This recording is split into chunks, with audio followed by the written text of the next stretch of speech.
Minhas amigas, meus amigos, muito boa tarde. Que as bênçãos do nosso amado Mestre Jesus possam alcançar os nossos corações, porque elas são incessantes, estão aí constantemente conosco e nós ainda temos dificuldade em divisá-las. Então, que a gente amplie os nossos horizontes e consiga discerni-las em nossas existências. É um prazer imenso voltar a esta casa, uma casa que sempre me acolhe amorosamente. Quando venho, sou muito bem recebido, com sorrisos hospitaleiros, e hoje não é diferente. Também sinto esse mesmo carinho, essa mesma receptividade. E também fico feliz em voltar a fazer seminário nesta casa, porque também já tive a oportunidade de fazer seminário anteriormente, há bastante tempo, né? Antes da pandemia, mas foi uma experiência maravilhosa e aqui estamos de volta para tentar trazer um pouco mais dessa doutrina esplêndida que regenera, que esclarece, que acolhe, que inspira e que nos traz tanta esperança. Hoje, especialmente falando sobre transtornos mentais e adoecimento espiritual, eu começo com um questionamento que nos toca a todos. Afinal de contas, dá pra gente ser saudável? Gostaram da presepada? Gostaram do... Olha que presepada, Ave Maria, que presepada. A gente vai começar a usar essas coisas tecnológicas, né? Tem que usar a favor da divulgação doutrinária. Pois bem, e aí, dá para ser feliz? Dá para ser saudável? Dá para ser funcional? É possível ter saúde, gente? Porque existe um conceito na Organização Mundial de Saúde sobre esse assunto que diz que saúde é o pleno, olha o que eu estou falando, pleno bem-estar biopsicossocial, só que a partir de 1994 introduziram mais um termo, pleno bem-estar biopsicossocioespiritual. Rapaz, eu acho que se eu chegar nesse momento eu não preciso mais encarnar na Terra, não. Pra quê? Porque se eu estou no pleno bem-estar, não preciso, não. Eu estou encarnado na Terra, então eu passo por diversos perrengues, diversas dificuldades, diversas limitações. Eu passo, sim, por diversas questões.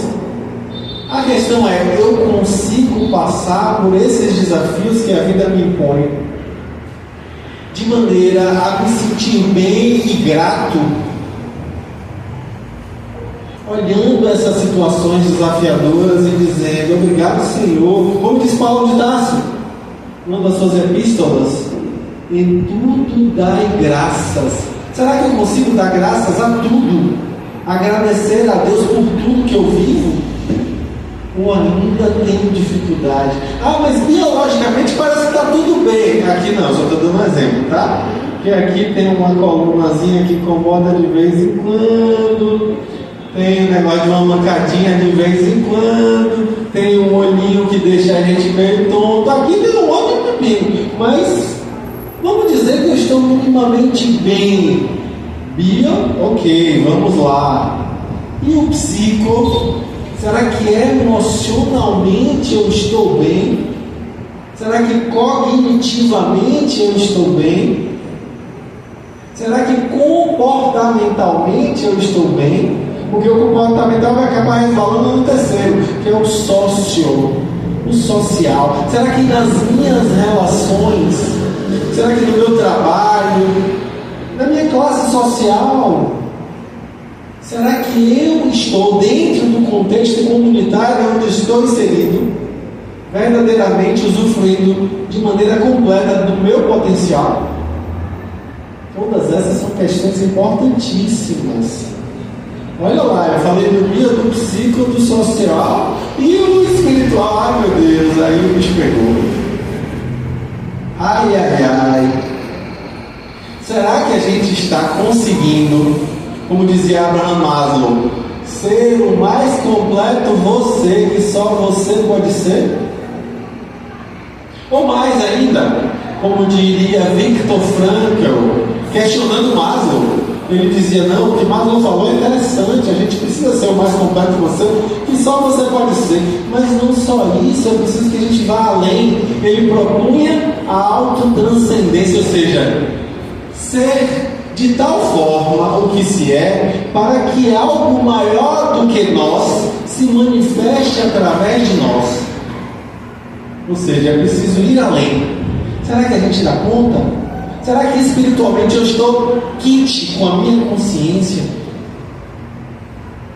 Aquela pergunta que foi feita para Francisco de Assis, ele estava agachado falando de Jesus às plantas. E aí ele falando de Jesus, cuidando das plantas, cuidando do jardim ali, do mosteiro. Aí chega Frei Leão, algumas versões vão falar que é Frei Bernardo, e vai dizer assim, Pai Francisco, ele era carinhosamente chamado de pai. Pai Francisco, se o senhor soubesse que ia morrer amanhã, o que o senhor faria hoje? É uma pergunta boa, vamos lá. Se você soubesse que vai morrer amanhã, o que você faria hoje? Uma pergunta boa, né? A gente teria 1001 respostas possíveis. Alguns diriam, eu ia consertar o buraco do telhado. Eu ia providenciar, fazer um seguro de vida para deixar dinheiro para minha família. Eu ia fazer uma lista de coisas que a família precisa fazer. Eu ia dar um jeito para meus filhos voltarem a se falar. Eu ia beijar na boca. Eu ia viajar para Paris, para conhecer Paris, que vivia a vida o tempo inteiro e não tive a oportunidade de realizar esse sonho. Vou realizar meu sonho. Ou seja, a gente tem um monte de pendência. Eu gosto de falar que a gente é uma listinha de pendências ambulante. E aí Francisco responde o quê? Ele olha para as flores. Lembra que ele estava conversando com ela sobre Jesus? Porque ele seguia à risca a fala de Jesus: pregai a toda criatura. Aí ele falava de Jesus para as flores. Ele olhou para o freio, olhou para a flor, olhou para a mão cheia de terra, suja de terra, olhou de novo para o freio, olhou para a flor e respondeu: se eu soubesse que eu ia morrer amanhã, eu cuidaria das flores. Ou seja, uma consciência completamente plena e tranquila de se estar exatamente onde se deveria estar. Não tinha pendência. Estava completamente quite com a própria consciência. Não devo nada a ninguém. Eu sei exatamente o que eu preciso fazer e faço. É essa a sensação. Olha que interessante, porque a gente às vezes não tem isso. A gente não tem. Tive uma situação de periculosidade na minha saúde, proximidade com a morte, se a gente pode falar assim, há cerca de 3 anos, 4 já. 4 anos, para ser mais exato, dia 13 de agosto, completa 4 anos. E aí no momento ali que eu estava agoniado para me perguntar se eu estava com medo de morrer, porque eu estava prestes lá, eu parei e disse: não é que eu tenha medo de morrer, eu tenho medo de não ter vivido tudo que eu preciso viver. Eu tenho medo de não ter realizado tudo que me dispus antes de vir para cá. Por quê? Porque ainda tenho essa dificuldade de estar quite com a minha consciência. Então, daí vem os questionamentos. E aí, saúde é possível mesmo? Dá para viver essa plenitude toda? É tão difícil. É tão difícil, desafiador. Mas aqui estamos nessa busca. Joana de Ângeles, na sua literatura, na sua série psicológica, vai nos instigar com relação ao nosso posicionamento subjetivo diante da vida. E vai nos trazer a possibilidade de, apesar das tantas limitações que nós vivemos ainda assim temos a possibilidade de usufruir de algum grau de felicidade. Algum grau de felicidade. Questão de número 922 do Livro dos Espíritos. A equipe de Kardec, que não foi o próprio Kardec, Kardec, quando se torna espírita, recebe 50 calhamaços de entrevistas realizadas aos espíritos que foram feitas antes dele ser espírita. Então não foi Kardec que fez grande parte daquelas perguntas que estão em O Livro dos Espíritos. Foi a equipe de Kardec. Kardec tem o mérito de codificar, ou seja, ele organiza, comenta e coloca tudo de uma maneira lógica, fantástica, esplêndida. E óbvio que prossegue nesse trabalho, na segunda edição traz questões feitas por ele. Na verdade, na terceira edição, que é só na terceira que é essa revisão. E aí acrescem-se muito mais perguntas, quase que o dobro das perguntas que foram feitas na primeira edição de O Livro dos Espíritos. Mas aí é interessante porque lá na questão 922 é perguntado se existiria alguma coisa em comum com relação à felicidade. Porque para uma pessoa a felicidade é isso, para outra pessoa é outra coisa. Inclusive aquilo que era para a primeira não é a mesma coisa que é para a segunda, que poderia inclusive trazer algum tipo de desagrado para ela. Mas havendo tanta divergência, tanta diferença, existe algo que seja comum para todas as pessoas? E aí os Espíritos falam de felicidade, seja comum, que é possível viver no planeta Terra, porque é óbvio que a gente precisa alargar aquela fala de Jesus, de que o reino dele não é esse reino de coisas aqui, que a felicidade não é deste mundo de coisas materiais, mas a gente pode vivenciar algum grau de felicidade estando neste mundo. E aí os Espíritos dizem que é preciso ter posse do necessário. Olha que interessante. Posse do necessário, ou seja, não dá para você ser minimamente feliz tendo necessidades não atendidas. Não dá para você ser feliz passando fome. Não dá para você ser feliz com dificuldade com relação à segurança. Não dá. Não dá. Não dá para ser feliz sem pertencimento. E a lista é grande de coisas que a gente tem ali que precisa incluir para poder pensar em termos de felicidade. Eu estou trazendo aqui alguns itens da hierarquia das necessidades de Maslow, que ele cita, a pirâmide de Maslow, ele cita algumas necessidades que ali estão são necessárias para a gente buscar a felicidade. E aí nessa caminhada a gente vai sendo feliz a cada degrau que vai sendo preenchido, a gente vai se tornando cada vez mais feliz porque pleno. E aí o que é que acontece? Os Espíritos dizem: é preciso posse do necessário, é preciso, isso para a vida material, eles falam assim. Para a vida moral é preciso consciência tranquila e também é preciso fé no futuro. Aí o Danilo vê as letras e dá uma olhada naquilo e brinca com aquilo, faz um joguinho. Para ser feliz é preciso CPF. Não estou falando do documento não, gente. CPF é C de consciência tranquila, P de posse do necessário e F de fé no futuro. Só que Kardec coloca no livro A Gênese que o Espiritismo evoluindo, quando a ciência estiver à frente do Espiritismo, é preciso que o Espiritismo vá junto. E aí o que é que acontece? Dentro da psicologia positiva, que é a corrente mais recente, mais nova da psicologia, é a corrente da psicologia atual, que nasceu em 1998 por um autor fantástico chamado Martin Seligman, que estuda felicidade. Ele não usa esse termo, ele usa o termo bem-estar subjetivo. O que é esse bem-estar subjetivo? É a felicidade. Só que felicidade é um conceito muito amplo, subjetivo, é um conceito filosófico, difícil de definir. Então dá para a gente falar de bem-estar subjetivo, que é algo que você pode, inclusive, medir e estudar cientificamente. Aí ele então vai estudar o bem-estar subjetivo e percebe que as pessoas, para serem felizes, precisam ter um mínimo de recurso. Porque não dá para você ser feliz com pendências financeiras, com dificuldades nutricionais. Você não consegue ser feliz sem o mínimo de anteparo social na sua vida. Então, recurso é necessário. Opa! Isso bate com o que já foi falado, o apóstolo necessário. Pois bem, os estudos disseram que também encontram o fato de que dá para você ser minimamente saudável e feliz se você tiver também a consciência em paz para deitar sua cabeça no travesseiro toda noite e dormir bem. Opa, consciência em paz e consciência tranquila.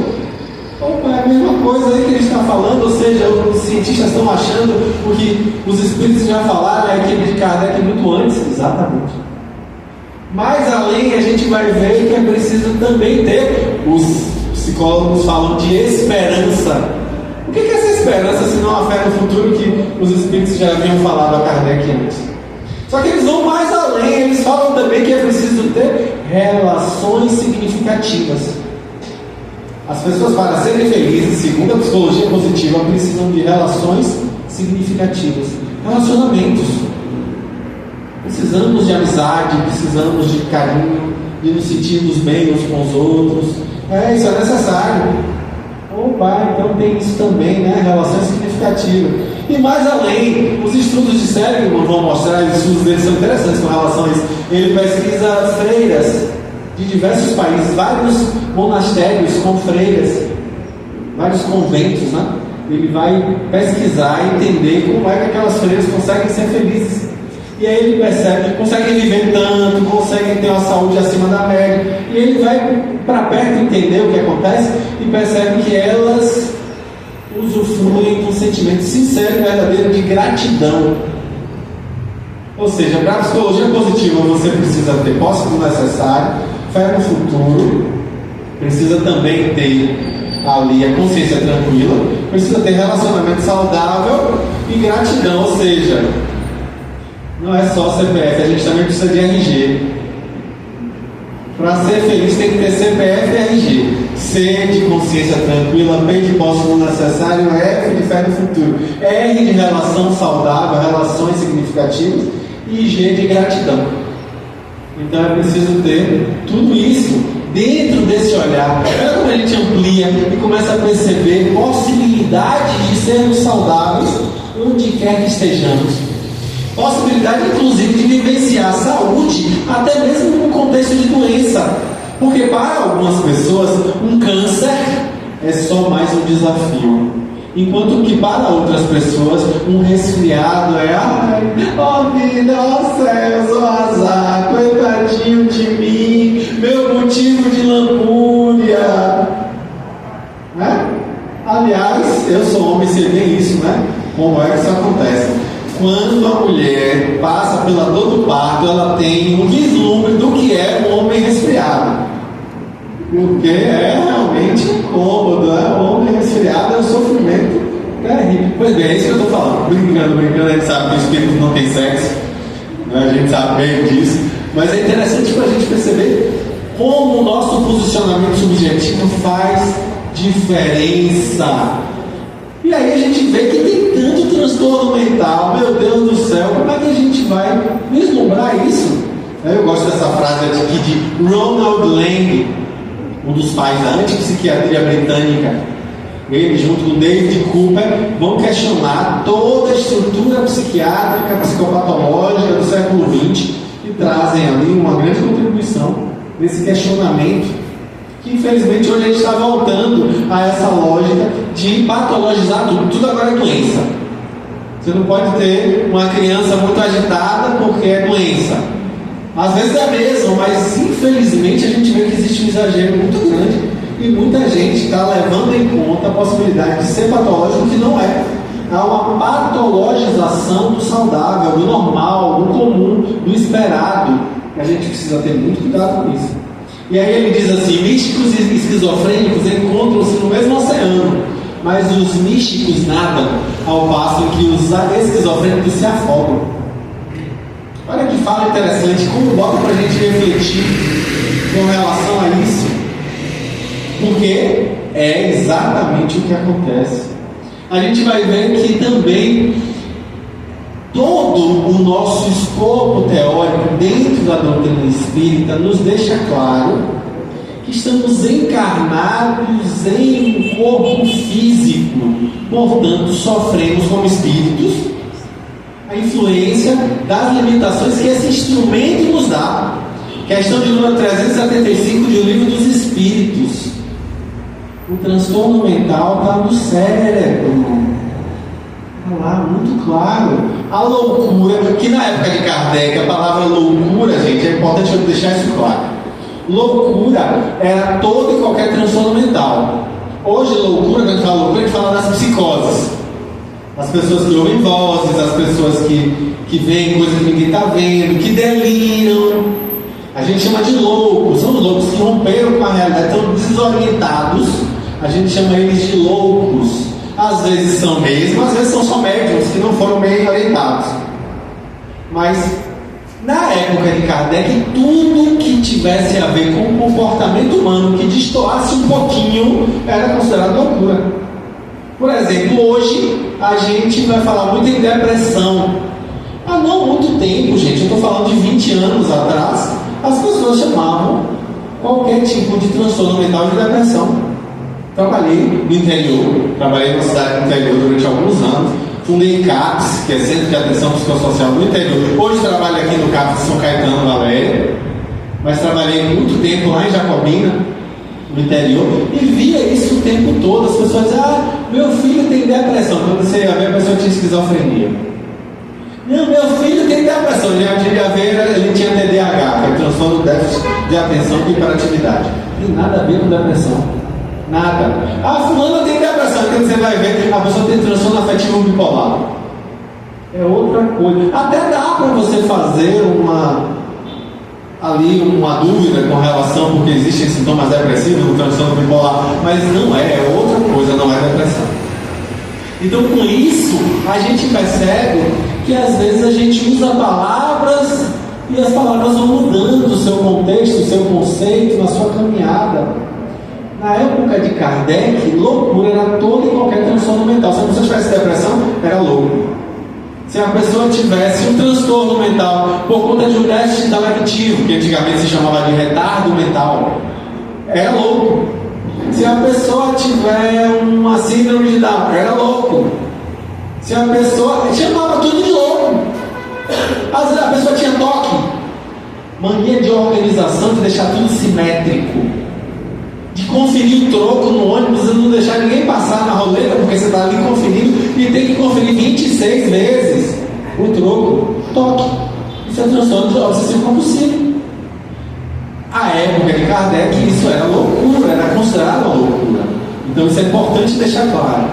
Então nós sabemos que existem questões que são orgânicas e a gente não pode simplesmente passar batido com relação a isso. Existem transtornos orgânicos.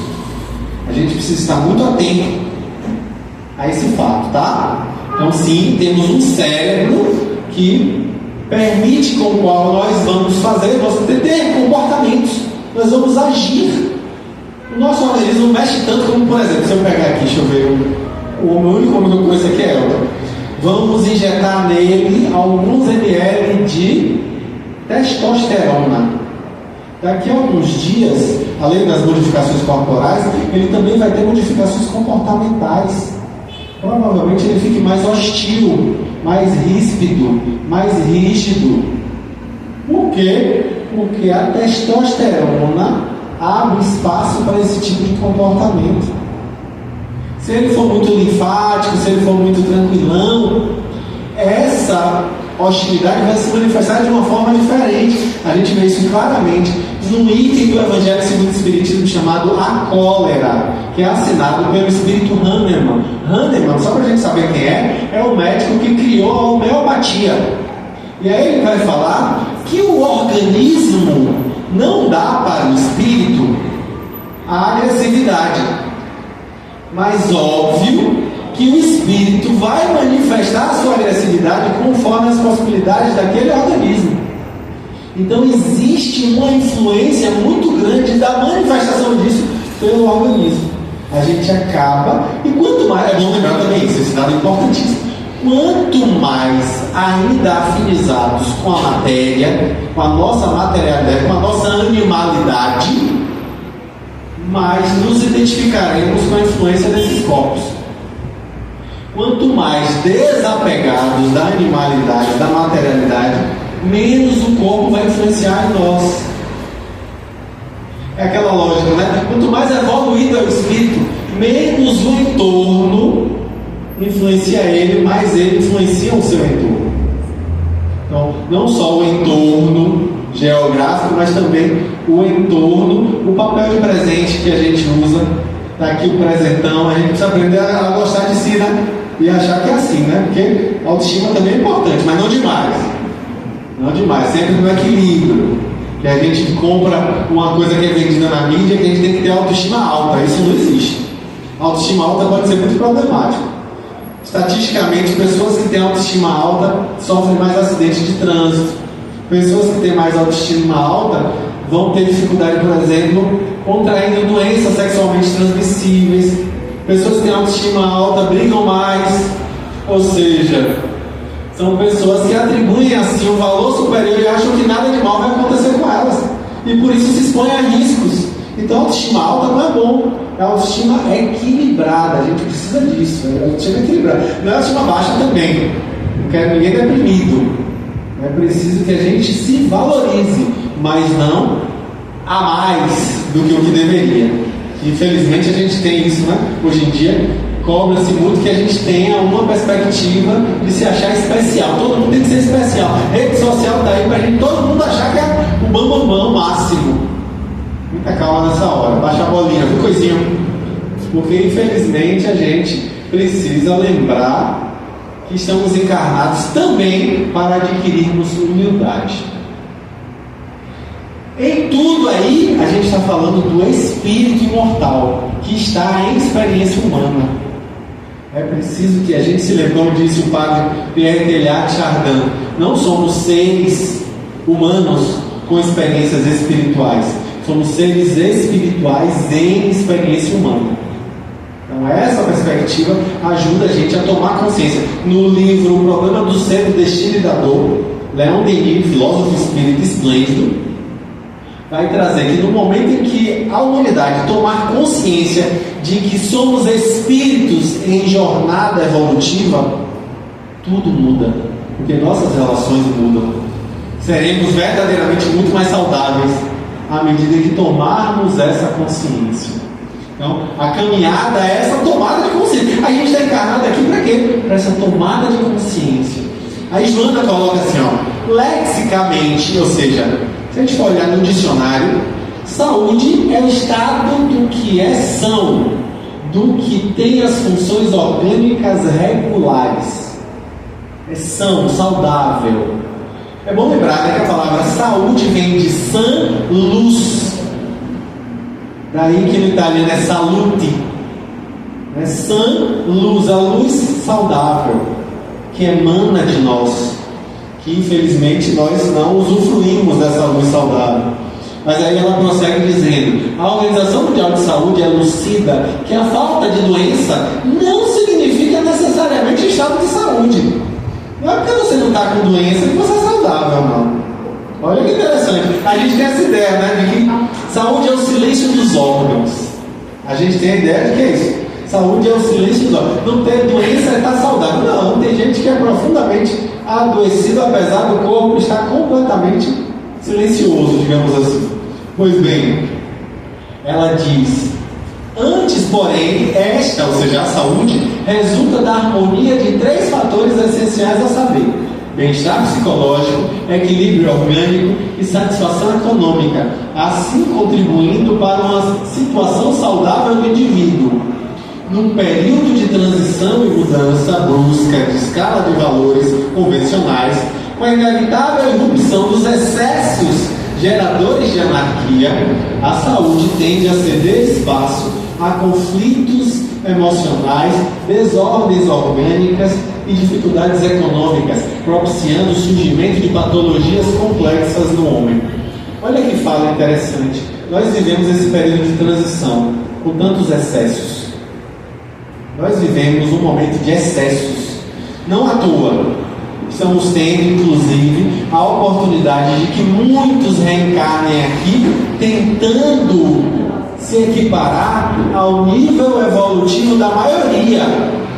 E por isso a gente tem visto tanta coisa discrepante. Mas é bom isso, porque pelo menos agora a gente se horroriza com certas coisas.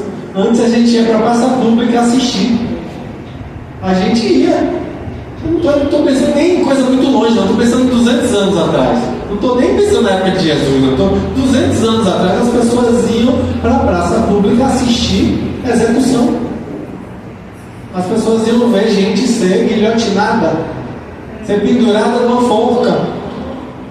Falei 200 anos, exagerei, porque no Brasil não tem muito tempo que a gente vê situação como, por exemplo, aconteceu com o Lampião, que após a sua morte foi exibida a sua cabeça e dos seus comparsas publicamente. Uma exibição pública, todo mundo ia lá para ver a cabeça do cara. Então, pelo amor de Deus, hoje a gente já se horroriza. Isso é um indício de progresso. Isso é bom. Hoje em dia, se alguém me convidasse para uma coisa dessa, eu desconjurava. Deus me livre, pé de pato, mangalô 3 vezes. Cairia fora, porque eu não gosto desse tipo de coisa. Hoje eu não consigo nem ligar a TV certos horários do dia, porque se tomar cuidado, você toma um esguicho de sangue.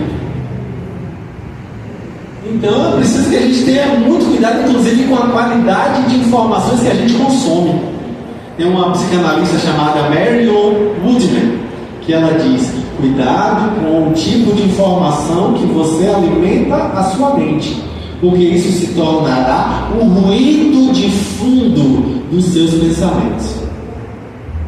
Olha que fala importante.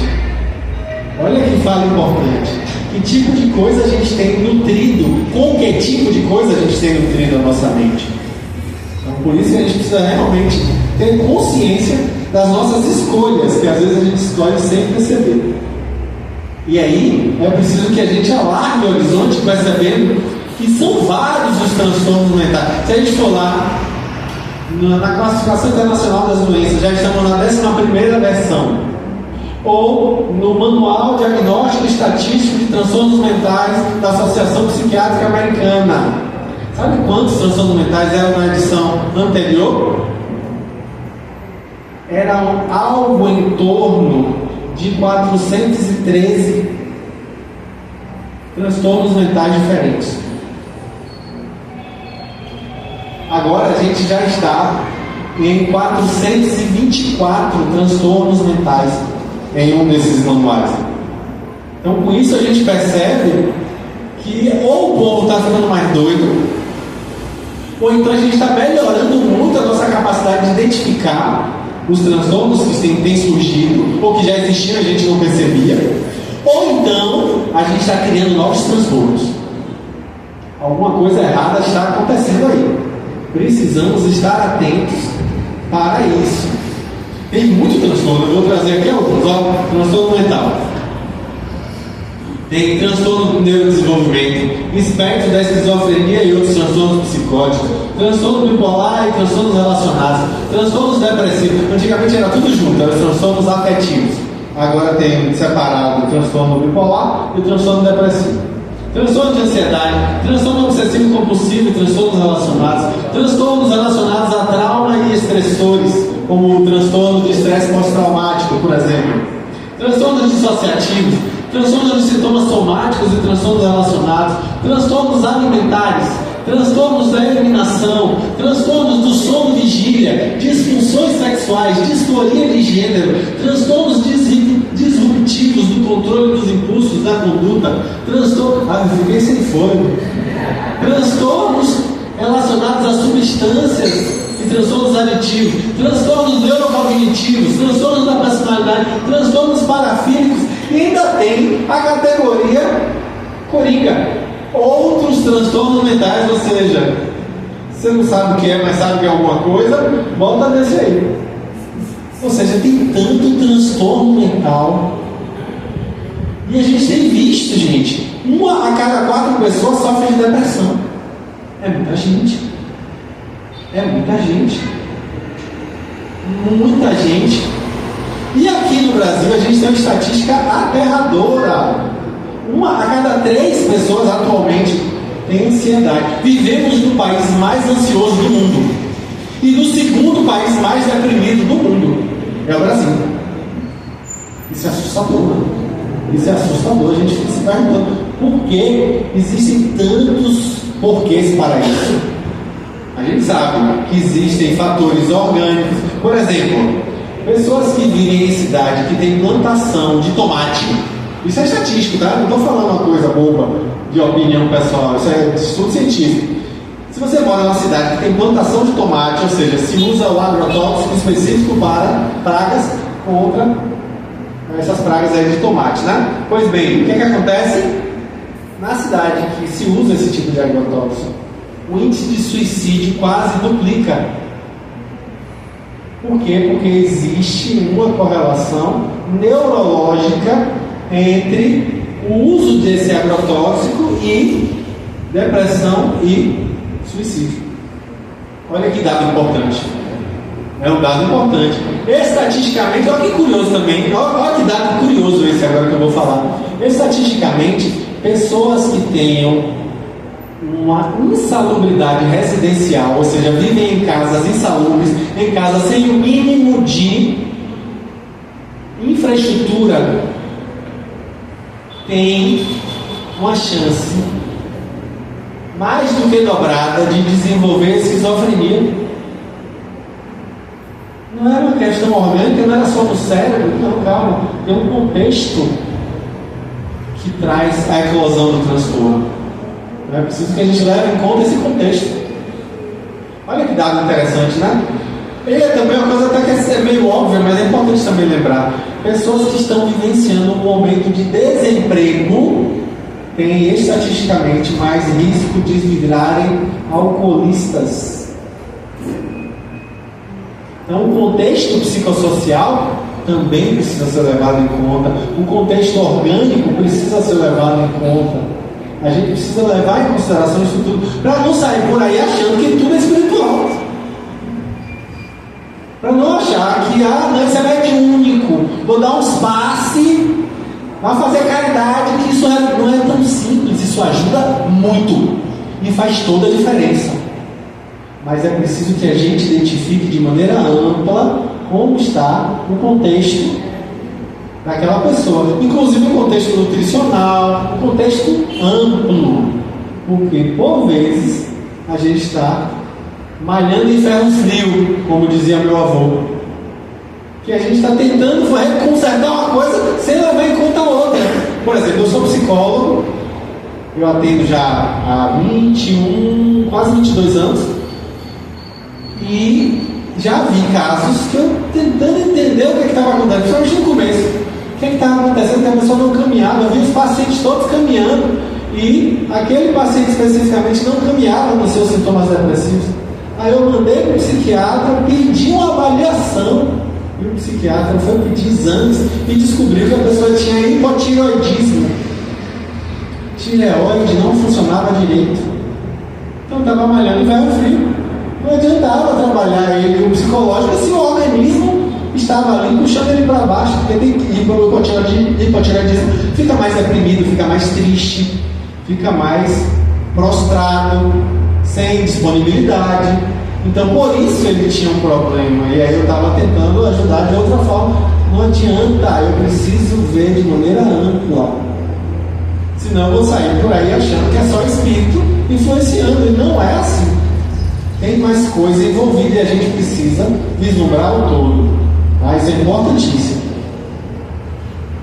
Aí a gente vai percebendo que dentro do olhar científico, tudo é só o organismo, né? Só o corpo. O olhar materialista, a gente tende a achar o problema no corpo. O curioso é que recentemente foram feitas pesquisas sérias, repetidas em diversos países no mundo, e que perceberam que problemas hormonais, problemas neuroendócrinos não justificam, por exemplo, a depressão. Se a pessoa tem um déficit de serotonina, supostamente ela teria depressão. Só que os estudos vão mostrar que não é assim que funciona. Tem pessoas que não têm absolutamente nenhum tipo de alteração na quantidade de serotonina no cérebro e que não tem depressão nenhuma. E tem pessoas pessoas que não têm alteração nenhuma e têm depressão. Assim como tem pessoas que têm alteração e não têm depressão. Como é que a gente justifica isso? Tem mais coisa, a gente precisa levar em conta outros aspectos. E aí dentro da psicologia, atualmente eu estou falando da década de 60 para cá, ou seja, tem bastante tempo. A gente tem uma corrente chamada psicologia transpessoal, que é a psicologia, a parte da psicologia que se debruça sobre o assunto espiritual. Eles estudam 3 grandes meandros que interagem com a nossa perspectiva espírita. Olha que interessante. Eles estudam, por exemplo, a interexistencialidade. O que é isso? Interexistencialidade é o que a gente aqui na doutrina espírita vai chamar de mediunidade e faculdades anímicas. Eles chamam de interexistencialidade. É a mesma coisa. É a capacidade que você tem de se comunicar com espíritos. E a capacidade que você tem, por exemplo, de sair do seu corpo, de telepatia, se comunicar com encarnados. Coisas assim. Pois bem, dentro da psicologia existe essa corrente chamada transpessoal que estuda a interexistencialidade. Eles estudam não é só isso não, eles estudam mais coisa. Eles estudam também a palingênese ou palingenesia. Que nome esquisito é esse, Danilo? O que é isso aí? É o que a gente na casa espírita chama de reencarnação. Eles estudam os casos, eles não dizem assim, eles não dizem isso, eles dizem que são casos sugestivos de reencarnação. Dr. Ian Stevenson, um famoso psiquiatra canadense, que desencarnou inclusive há pouco tempo, ele é a maior autoridade mundial em estudo de casos sugestivos de reencarnação. Tem livros fantásticos sobre isso, inclusive um livro dele chamado 200 casos sugestivos de reencarnação. Muito bom, porque ele trata todas as hipóteses possíveis e acaba chegando no fato de que não tem outra hipótese melhor para explicar aquilo senão a reencarnação. Crianças que lembram detalhes das suas vidas anteriores, circunstâncias nas quais as pessoas, por exemplo, passam por acidentes e aí lembram, adultos mesmo, lembram coisas que foram no passado, aí vão procurar nos registros, nos cartórios e vem todos os dados que eu lembro de fulana que morreu comigo em tal situação, assim, aí ele vai para o cartório procurar quem são as pessoas que existiam aquelas pessoas. Pessoas que falam línguas mortas, que não são mais faladas há muito tempo e ainda assim lembram de onde veio isso, como é isso. Aí os materiais vão dizer, o inconsciente. Aí fica aquela questão, né? E foi parar, como é que foi parar dentro desse inconsciente, essa língua morta? Como é que foi? Porque dentro do olhar materialista só tem essa vida, então em algum momento nessa vida você entrou em contato com essa língua morta. Não existe isso. E no entanto a pessoa vive, está ali, é palingenesia, ou seja, reencarnação. E dentro da psicologia transpessoal também a gente estuda uma coisa que a gente chama na doutrina espírita de maneira bem parecida, é evolução. A gente fala isso na doutrina, fala, mas Kardec não usou esse termo hora nenhuma. Se você pegar o livro dos Espíritos, eu desafio você a encontrar ali sobre lei de evolução. Ele fala de progresso. Até porque o termo evolução se popularizou somente 2 anos depois da publicação do livro dos Espíritos.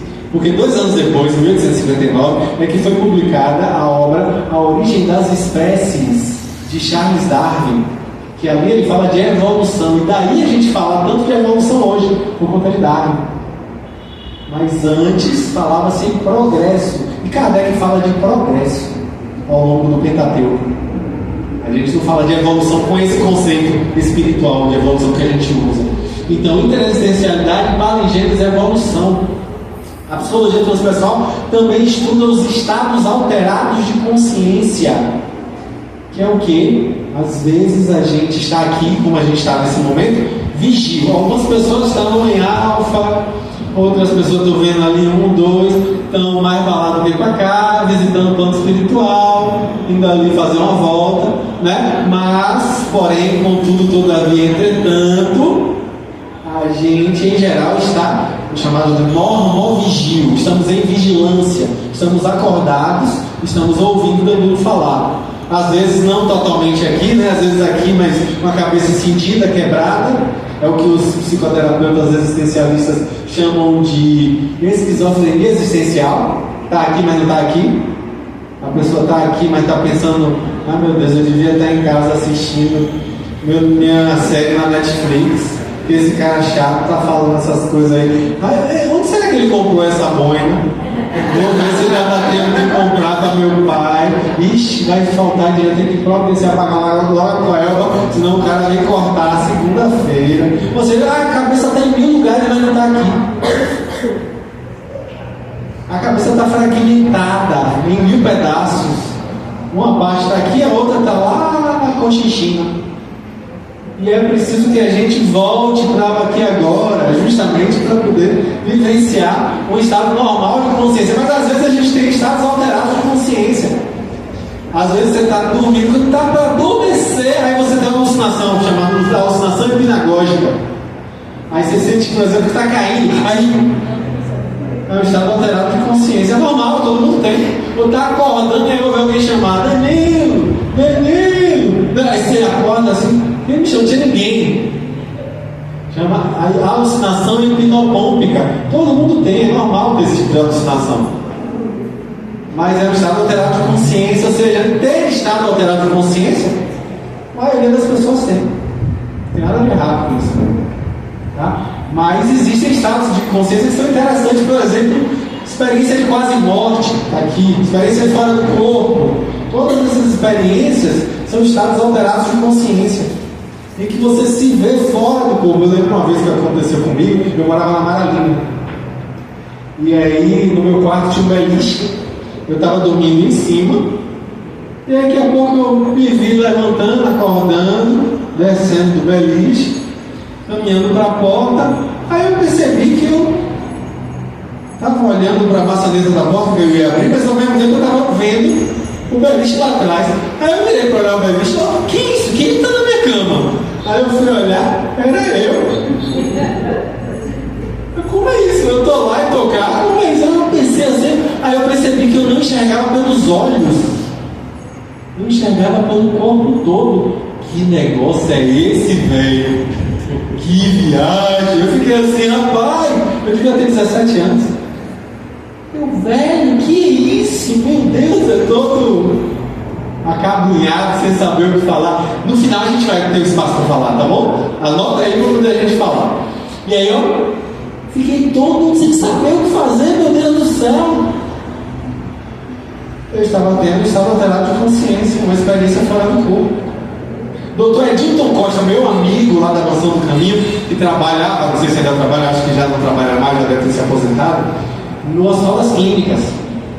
E ele conta de um caso que foi bem interessante, de uma pessoa que ele estava atendendo e que disse que voltou, que tinha saído do corpo e que tinha subido e tinha visto que ele tinha uma coroinha sem cabelo no alto da cabeça. Aí ele: pô, como é que você viu? Aí eu vi por cima do senhor. Aí ele olhou assim. Inclusive eu subi lá na caixa d'água, tem um par de tênis vermelhos. Aí ele achou estranho, mandou o zelador ir lá em cima. Não é que o zelador volta com um par de tênis vermelho na mão? Como é que aquele paciente descobriu isso? Foi lá buscar, foi lá ver e falar. Ou seja, teve uma experiência fora do corpo, um estado alterado de consciência. Isso eu não estou nem falando das experiências anômalas. São coisas que às vezes acontecem nas nossas vidas, são bem estranhas, né? Coincidências significativas, as chamadas sincronicidades. São umas coisas esquisitas que você não consegue explicar como é que funciona aquilo, né? Algumas coisas assim, por exemplo, eu atendi o caso de uma jovem que ela vinha já há algum tempo trabalhando em um banco, se sentindo insatisfeita naquele banco.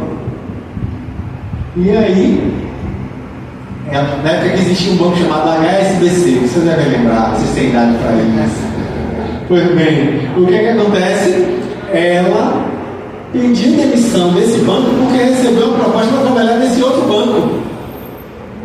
No dia que ela foi levar a carteira de trabalho, ela descobriu que todas as contratações tinham sido canceladas porque naquele dia aconteceu um tsunami lá na Ásia, que arrasou tantos países, e aí por isso o banco, que é um banco asiático, cancelou todas as contratações de novos funcionários. Olha que importante isso. Ela tinha pedido demissão do outro para poder entrar, ficou numa situação terrível, porque não tinha mais como voltar. E agora ela foi desempregada. Só que nessa história, ela hoje, quando olha para trás e se lembra disso, ela dá risada. Porque uma amiga, olha que coincidência também interessante, uma amiga dela, de adolescência, ligou para ela dizendo que estava voltando. Ela foi morar em outro estado, e estava voltando para Salvador e estava procurando uma parceria para fazer uma sociedade para abrir um negócio. E foi a época que começaram aquelas lanchonetes, aqueles bares de vender açaí. Não sei como chama, açaiteria, sei lá como é que chama isso. Pois bem, ela resolveu ser sócia dessa amiga e até hoje estão aí muito bem, obrigado, por conta desse açaí que ela começou a vender. Olha que interessante, coincidências que acontecem na vida que a gente não consegue entender dentro de uma lógica formal, dentro de uma lógica newtoniana, dentro de um olhar cientificista materialista. Então, com isso a gente vê que algumas coisas estão fora dessa lógica, são as experiências anômalas. Vou ligar para fulano agora, na hora que eu pego o celular, fulano está ligando para mim. Qual a estatística, qual a probabilidade disso acontecer? É estranho, né? Pois é, mas acontece. Aí, além disso, dentro da psicologia transpessoal se estuda também a parasitose espiritual. O que é isso? O que é parasitose espiritual? É o que a gente chama de obsessão na doutrina espírita. É o fenômeno obsessivo. Pois eles chamam assim dentro da psicologia transpessoal. E as crises de emergência espiritual. E eu vou fixar nesse daqui porque é o que mais nos interessa nesse momento. Deixa eu só olhar meu horário aqui, porque eu estou empolgado. Vamos lá. Crise de emergência espiritual. O que é isso, crise de emergência espiritual? Quando emerge, você passa por uma crise e o assunto espiritual emerge na sua vida. Você vai procurar um sentido, um significado existencial. O assunto espiritual emerge, vem à tona. Quantas vezes a gente vem para a casa espírita porque passou por um perrengue? E aí na casa espírita você vai se questionar sobre os porquês da existência, sobre os paraquês da existência, sobre por que passar por desafios como a gente passa. Quantas vezes a gente chega na casa espírita e vai ter um consolo por conta disso? Porque é exatamente o que a gente precisa. Então, Grof, Stanislav Grof e Cristina Grof são os criadores desse termo. Antes eles eram casados, depois eles se divorciaram, já no fim da vida. Pois bem, Grof fala assim: as emergências espirituais podem ser definidas como estágios críticos experimentalmente difíceis e de uma transformação psicológica profunda que envolve todo o ser da pessoa. Tomam uma forma de estados incomuns de consciência e envolvem emoções intensas, visões e outras alterações sensoriais, pensamentos incomuns, assim como várias manifestações físicas. Ou seja, é tipo uma doença que você vive que te chama na chincha para você se questionar com relação à sua vida, ao seu significado existencial. Olha que interessante isso, né? A gente vive isso. A gente vive e não tem consciência. Muito frequentemente não sabe. Aí ele vai citar algumas crises de emergência espiritual. Aqui eu trago Raymond Moody Jr., que é um autor completamente voltado para o estudo das experiências de quase morte. Quem já passou por uma situação de se aproximar da morte sabe como isso mobiliza a nossa personalidade, como isso nos convida a uma transformação, como isso mexe, como isso faz a gente baixar a bolinha, coisinho, né? Porque a gente começa a se perguntar: o que é que eu estou fazendo aqui? Deixa eu começar a fazer direito. Pois é, então ele fala das experiências de dissolução do ego ou experiências de pico. Despertar da Kundalini. Kundalini é um termo hindu que significa energia sexual. É o despertar dessa energia que fica adormecida na base da coluna, dentro do olhar dos yogis. Experiências de Paz e Morte, é o Raymond Moody Jr. aqui. Recomendo um livro muito bom que ele faz o prefácio, chamado Voltar do Amanhã, do psiquiatra George Ritchie, que conta a experiência pessoal dele de experiência de paz e morte. Ele quase morre numa circunstância bem impactante durante a Segunda Guerra Mundial e consegue ter um vislumbre do mundo espiritual. Inclusive ele era presbiteriano. Ele era presbiteriano, nunca ouviu falar de Allan Kardec e descreve o mundo espiritual como se fosse André Luiz descrevendo o plano espiritual. É incrível. Incrível. E aí Dr. Raymond Moody Jr. que faz o prefácio dessa obra esplêndida. A gente também tem as emergências de memórias de vidas passadas. Algumas pessoas emergem, isso vem, né? No meu caso, por exemplo, durante o sonho, dormindo, eu tenho alguns sonhos, algumas lembranças, quando eu acordo lá, empapuçado de lágrimas, chorando, porque lembrei.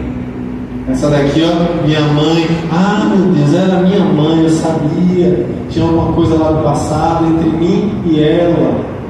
E aí a gente vai tomando consciência. Aí eu percebi por que eu tanto chamo minha tia Neuza, que está sentada bem aqui. Sempre chamei ela, sem querer, saía sem querer, de vó. Ou minha avó, porque ela já foi minha avó. E agora eu trago, e isso se repete, vem com um ato falho. Eu continuo chamando ela de vó. É curioso isso. Por quê? Porque vim, na última encarnação, ela foi minha avó. Então, daí os porquês. Essa emergência de vidas passadas é estudada na psicologia transpessoal.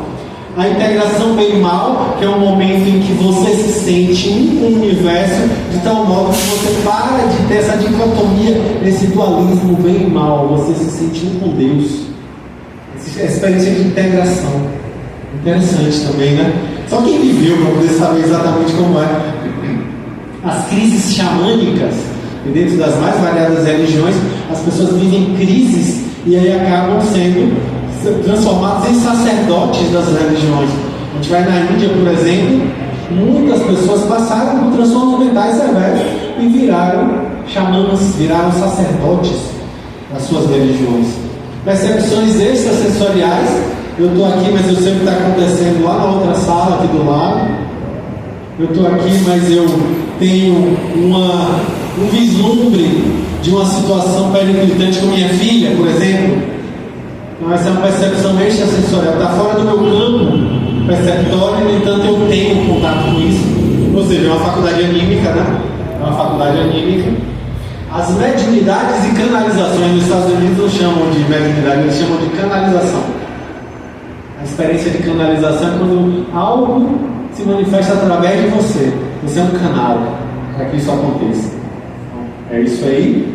As experiências com objetos voadores não identificados, também estudado pela psicologia transpessoal. E os estados de possessão dentro da psicologia transpessoal eles chamam assim.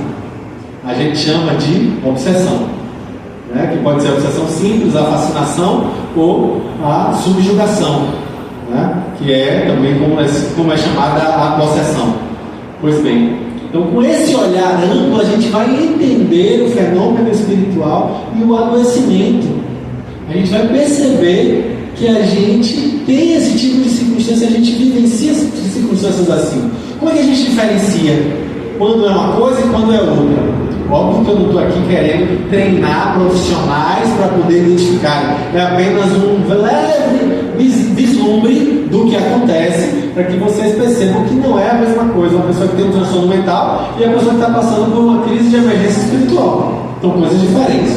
Então qual é a diferença?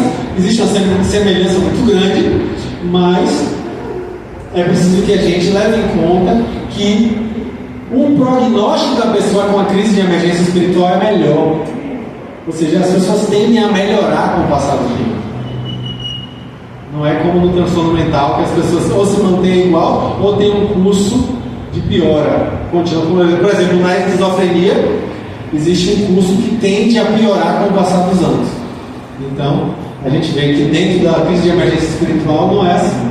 Na experiência mística ou de crise de emergência espiritual, a gente vê que a pessoa tem um bom funcionamento prévio, a pessoa tem sintomas que aparecem rapidamente, não ao longo de meses, é muito rápido, O episódio precipitador é estressante, como por exemplo uma perda.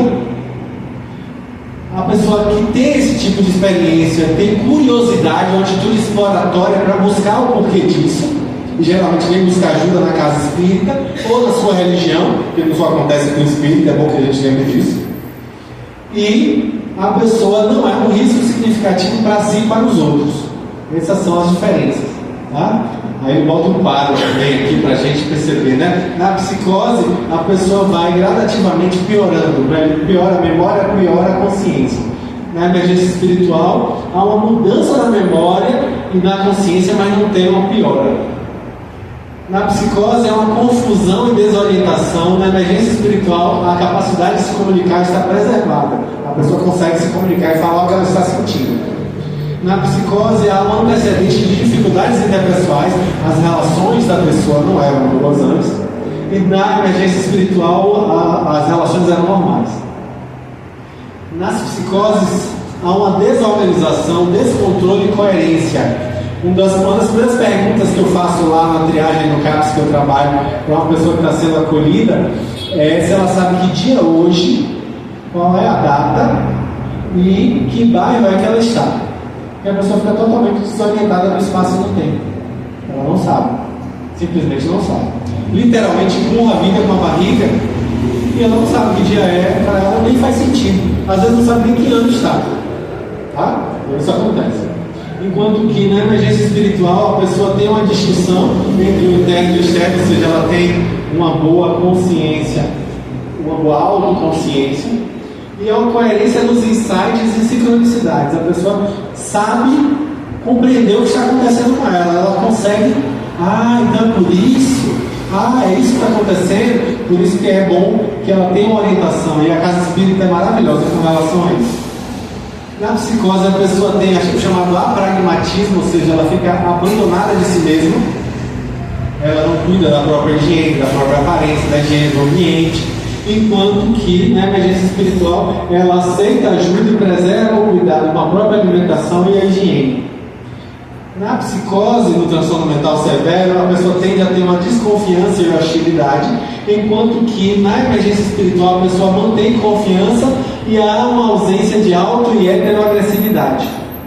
Não são diferentes. Isso é importante para deixar claro. Não é todo mundo que ouve vozes que necessariamente é psicótico, que necessariamente é esquizofrênico. Não.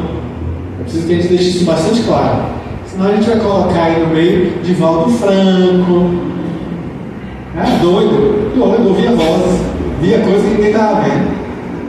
Chico Xavier, 400 livros que não foi ele que escreveu, foi uma mão lá que botou dizendo, é louco, doidão. Aquele ali não tem noção não. Gente, pelo amor de Deus, olha que visão equivocada. No livro O Evangelho segundo o Espiritismo, no capítulo 5, tem um item chamado Suicídio e a Loucura. Nesse item, Kardec deixa claro que a lógica espírita nos dá robustez, força para enfrentar os desafios da vida, e isso diminui a incidência de loucura e de suicídio. E isso recentemente é comprovado na pesquisa de Dr. Alexander Moreira, que fez o seu doutorado na Unicamp e hoje trabalha na Universidade Federal de Juiz de Fora, que ele traz uma riqueza. Ele foi orientado por Lotufo Neto, também um grande figurão da psiquiatria nacional. Ele vai estudar médiuns espíritas em São Paulo para investigar se eles têm transtorno mental psicótico, transtorno mental neurótico, ou eles têm uma dissociação histérica, ou eles têm esquizofrenia ou alguma coisa parecida. É doido, só pode ser. E aí, investigando essas pessoas, o que foi que Lotufo Neto, na verdade, Alexander Moreira encontrou que essas pessoas, esses médicos, tinham 17% mais saúde mental do que a média da população. Ou seja, eles eram mais saudáveis mentalmente do que o resto da população. Então não é loucura. Tem alguma coisa errada nessa visão científica, materialista, que diz que isso é loucura. Então, terminando já minha fala, caminhando para o fim. Daqui a pouquinho. Caminhando para o fim já da minha fala, já para deixar espaço para a gente dar uma pausa e depois a gente volta para ouvir. Que primeiro, gente, primeiro a gente tem as entradas, depois que vem o banquete, né? Primeiro a entrada, aí a gente depois tem o banquete. Pois bem, então, ó, o Espiritismo vai nos mostrar que é uma prevenção à loucura e ao suicídio. O Espiritismo nos permite perceber no transtorno que a gente está vivendo atualmente um possível remédio. Olha aí que interessante, espiritualmente a gente passa a enxergar na doença um remédio. Opa, então espiritualmente eu estou tendo a oportunidade de melhorar. Olha que visão, como amplia o olhar isso, né? Como acalenta nosso coração, como acalma nossa alma, para que a gente se sinta mais corajoso para enfrentar o desafio de viver o transtorno mental, seja em nós ou na nossa família ou no nosso entorno. A gente começa a enxergar naquilo ali um remédio, a possibilidade de remédio. Olha que interessante, essa caminhada, né? Esse olhar. E aí a gente vai entender, Emmanuel, quando fala lá no livro O Consolador, que a saúde é a perfeita harmonia da alma. É a perfeita harmonia da alma. Olha aí como é importante a gente desenvolver esse sentimento sincero de gratidão. É harmonia. De saber que a gente está exatamente onde deveria estar. De saber que a gente não vive senão o que merece e precisa.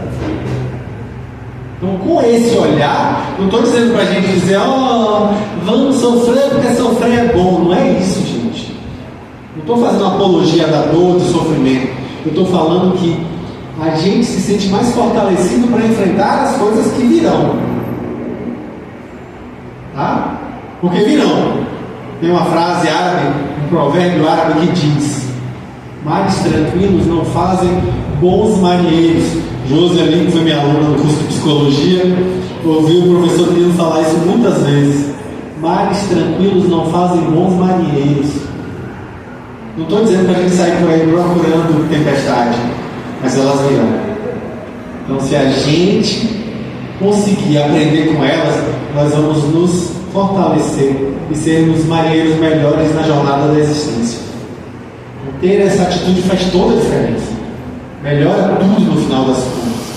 Então, com isso a gente vai perceber que sim, nós vivemos influências espirituais. Está lá no livro dos Espíritos. Se a gente quer deixar de ter influência espiritual negativa, então que a gente atraia para a nossa convivência os bons espíritos através da prática do bem, alimentando bons pensamentos e colocando Deus em tudo que a gente faz. É essa a fórmula dada pelos Espíritos. Olha que interessante, como é importante que a gente faça isso.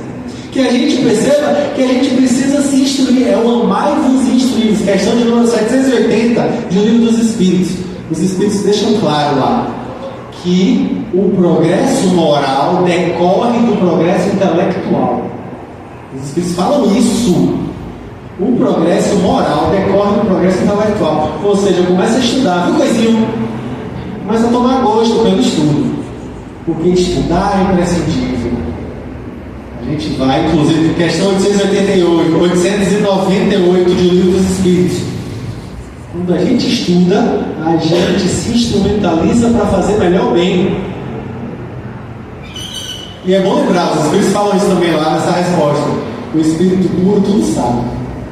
Então começa a estudar, porque você está no caminho de purificação, na jornada ascensional, na jornada iluminativa. Então começa a estudar para você também aprender e começar a saber das coisas. Então está na hora de começar a caminhar, porque a evolução é constante.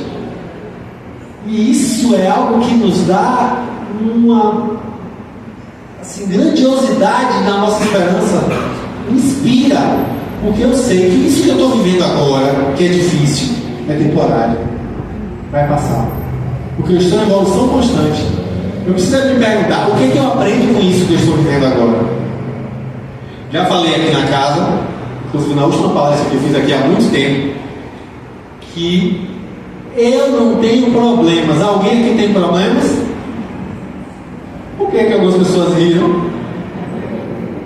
Eu não tenho problema, gente. Doutrina espírita me faz entender que eu não tenho problema. Eu sou o problema. Receba na caixa do catálogo. Eu sou o problema, eu não tenho problemas. Todo problema que se acerca de mim nada mais é do que reflexo do meu problema íntimo. E se a doutrina espírita me explica isso, a doutrina espírita também me explica que se eu sou o problema, eu também sou a solução. É Jesus que diz assim: o reino dos céus está dentro de vós. Buscai, em primeiro lugar, o reino dos céus, e tudo mais vos será dado por acréscimo. Olha o convite de Jesus para que a gente possa se conhecer, para buscar esse reino que está dentro. E no Pai Nosso a gente reza errado, a gente reza: venha a nós não é ao vosso reino, venha a nós o vosso reino. Se está dentro, Jesus está nos convidando que Ele venha a nós, ou seja, que Ele seja desentranhado de nós, para que Ele seja a tônica das nossas relações. Então é preciso que a gente perceba que a solução também está na gente. Então ser saudável é se debruçar sobre essa possibilidade de buscar essa solução. Divaldo coloca, a doutrina colocava, não coloca ainda lá do lado de lá, coloca: o Espiritismo dispõe de terapias valiosas, passes, água fluidificada, desobsessão, conversação paciente e edificante, música suave conforme a sua reação ao ouvir, e muita perseverança do amor para que eu mesmo sinta-se aceito e confiante.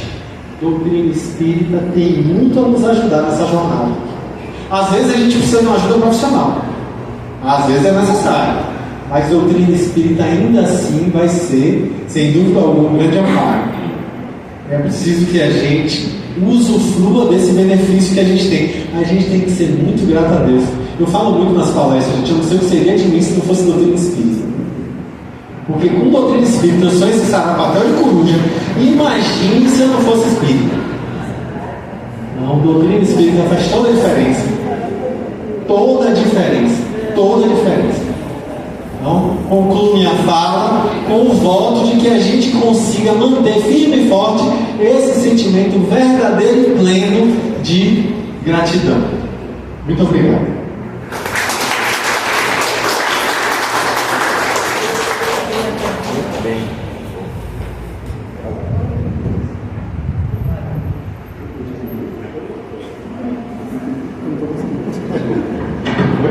Isso.